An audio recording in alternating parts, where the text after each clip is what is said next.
Hello friends, Sheetal live चॅनलमध्ये तुमचं सगळ्यांचं मनापासून मी स्वागत करते।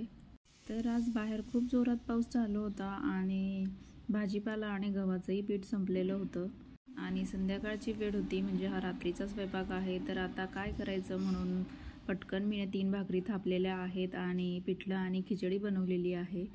तर भाकरीसोबत पिठलं एकदम एक नंबर लागतं। नंतर मी भाकरी बनवल्यानंतर पटकन भांडे आणि ओटा गॅस पुसून घेतलेला आहे। लगेच जर किचन कट्टा पुसून घेतला ना तर दुसरं बनवण्यासाठी आपल्याला अडचण येत नाही आणि भाकरी बनवताना जरा जास्तच खराब होतो आपला किचन कट्टा, म्हणून तो पहिले साफ करून घेतला। नंतर मी थोडीशी खिचडी टाकलेली आहे। तर खिचडीमध्ये पण जास्त काही साहित्य टाकलेलं नाही आहे। आपला कांदा, हिरवी मिरची, टमॅटो, कोथिंबीर आणि सगळे खडे मसाले टाकलेले आहे आणि आपलं कांदा लसूण चटणी, हळद, मीठ चवीनुसार ही अशी खिचडी झालेली आहे, बघू शकता तुम्ही ब्लॉगमध्ये। तर आपल्याकडचा भाजीपाला संपल्यानंतर आपण अगदी सोप्या पद्धतीने अशी खिचडी बनवू शकतो। नंतर मी पिठलं तयार करायला घेतलेलं आहे।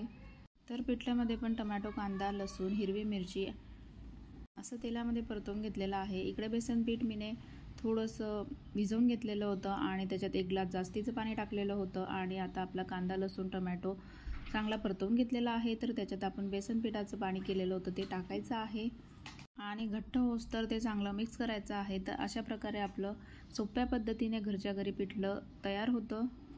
तर आपल्याकडे जर भाजीपाला नसला, इतर साहित्य नसले तर आपण अगदी सोप्या पद्धतीने रात्री हा स्वयंपाक करू शकतो। तर माझी रेसिपी जर तुम्हाला आवडली तर लाईक, शेअर, सबस्क्राईब नक्की करा फ्रेंड्स। तर चला पुढच्या ब्लॉगमध्ये भेटूया।